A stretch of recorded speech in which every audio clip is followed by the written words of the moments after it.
कृष्ण गोविंद गोविंद गोपाला कृष्ण गोविंद गोविंद गोपाला भज मोरे मुकुट श्री नंद लाला भज मोरे मुकुट श्री नंद लाला।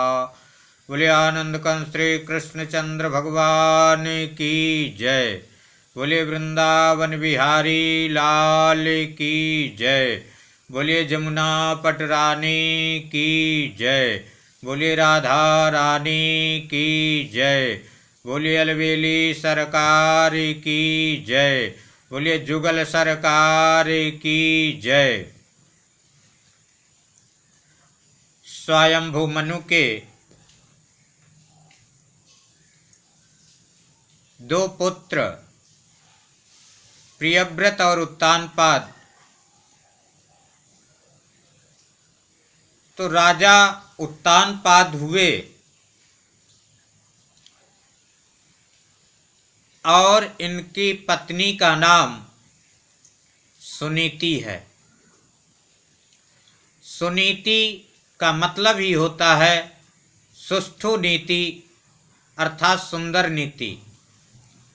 बहुत दिन व्यतीत हो गए और बहुत दिन व्यतीत होने पर भी राजा उत्तानपाद के कोई संतान नहीं हुई। जब संतान नहीं हुई तब यहाँ तक है कि सुनीति ने भी ये बतला दिया कि आप दूसरी शादी कर लीजिए। राजा उत्तानपाद ने दूसरी शादी की। जो दूसरी शादी की उसका नाम है, पत्नी का नाम सुरुचि है। सुरुचि का मतलब होता है कि स्वरुचि, अपनी रुचि के अनुसार, अपनी पसंद के अनुसार। तो कहने का मतलब ये हुआ, जब उत्तानपाद जी शादी करके लाए तो जैसे ही सुनीति अपने महल से थाली सजा करके, आरती की थाली सजा करके गेट पर आई, तुरंत सुरुचि ने देखा कि अरे ये तो मेरी सौत है। राजा उत्तानपाद से सुरुचि ने कह दिया कि डोली से जब ही उतरूंगी जब ये मेरी सौत महल से बाहर होगी, अथवा मेरी दास्ता स्वीकार करे। तो कहे कि ठीक है। अब सुनीति को उस समय छत के ऊपर पक्षी उड़ाने का काम दे दिया गया। सुनीति बिचारी ऊपर पक्षी उड़ाया करती थी। फिर भी सुरुचि से देखा देखा नहीं गया। एक दिन महल से निकलवा दिया और सुनीति ये जो पक्षी उड़ाती थी, ये सुनीति पक्षी उड़ाया करती थी, बड़ी रानी। तो सुरुचि ने सुनीति को वहां से भी निकलवा दिया। अब सुनीति जंगल में एक झोपड़ी बना करके वहीं पर रहने लगी। भगवान की कृपा से कुछ दिनों के बाद तब तक सुनीति के एक पुत्र हुआ। तो जैसे राजा ने सुना कि बड़ी रानी के पुत्र हुआ है, राजा तो बहुत प्रसन्न हुए, लेकिन सुरुचि से देखा देखा नहीं गया। सुनीति ने अपने बच्चे का नाम ध्रुव रखा और कुछ दिनों के बाद सुरुचि के भी एक पुत्र हुआ जिसका नाम उत्तम रखा गया।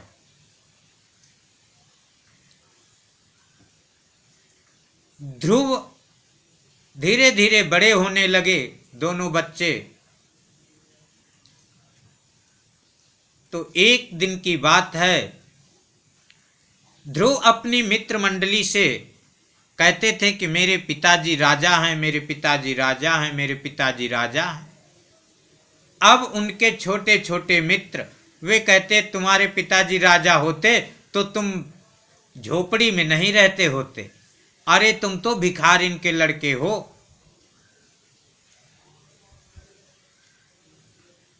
इस प्रकार से ध्रुव के जो छोटे छोटे मित्र हैं वे ध्रुव को ऐसे कहते। एक दिन अपनी मित्र मंडली के सहित खेलते खेलते राज दरबार की ओर पहुंच गए और राज दरबार की ओर पहुंचे तो राजा ने देखा कि मित्र मंडली में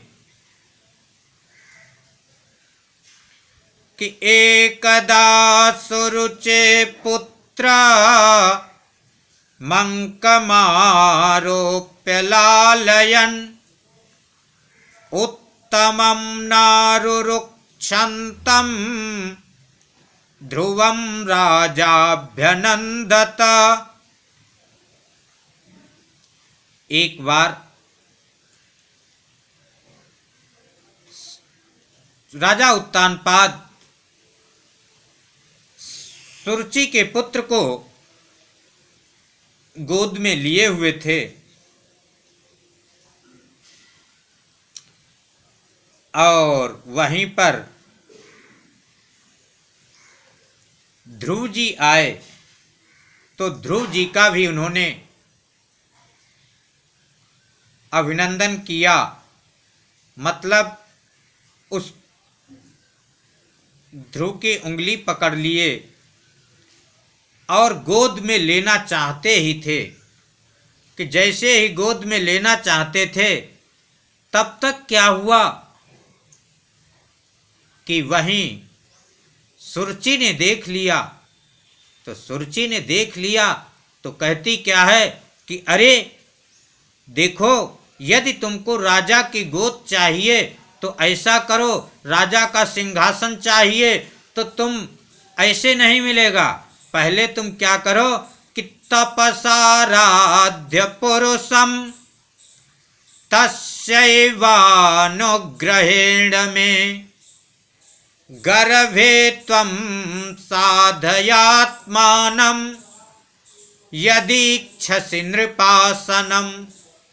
यदि नृप आसनम इच्छसि, यदि राजा के आसन को चाहते हो तो सबसे पहले तो तपसाराध्य उन परब्रह्म परमात्मा की तपस्या करो और तपस्या से जब वे प्रसन्न हो जाएंगे फिर भी तुमको राज सिंहासन नहीं मिलने वाला। उसके बाद तुम मेरे उदर से मेरे पेट में आओ, मेरे पेट से जन्म लो। जब मेरे पेट से जन्म लोगे तभी तुमको राज सिंहासन की प्राप्ति हो सकती है। अब जैसे ही ये बात सुनी ध्रुव ने, ध्रुव को तो ठीक उसी प्रकार से क्रोध आया कि जैसे कोई मंत्रों से बंधा हुआ सर्प रहता है, लेकिन अब क्रोधित तो बहुत होता है, लेकिन मंत्रों से बंधा होने के कारण वे कुछ उसमें कर नहीं सकता। और ध्रुव जी अपने रोते रोते रोते रोते अपनी माता सुनीति के पास पहुँचे और जब सुनीति के पास पहुँचे तो सुनीति से सारी बात बताए तो सुनीति ने कहा कि हाँ, जो तुम्हारी सौतेली माँ ने कहा है वे बिल्कुल ठीक कहा है। अरे ये सिंहासन की कौन बात कहे, यह तुम परब्रह्म परमात्मा की उपासना करोगे, परब्रह्म परमात्मा की तपस्या करोगे तो वे निश्चित रूप से तुम परम सिंहासन भगवान के आसन को प्राप्त कर सकते हो। आज जब ध्रुव जी ने ये बात सुनी तब उनके मन में आ गया कि अब निश्चित रूप से मैं उन परब्रह्म परमात्मा की ही तपस्या करूंगा और तपस्या करने के लिए यहाँ से चल देते हैं। अब जो चल रहे हैं, अब इसके आगे का प्रसंग आप अगले वीडियो में श्रवण करेंगे। आइए 2 बार भगवान का कीर्तन कर लेते हैं। कृष्ण गोविंद गोविंद गोपाला, कृष्ण गोविंद गोविंद गोपाला, भज मोरे मुकुट श्री नंद लाला, भज मोरे मुकुट श्री नंद लाला। बोलिए आनंद कंस श्री कृष्णचंद्र भगवान की जय।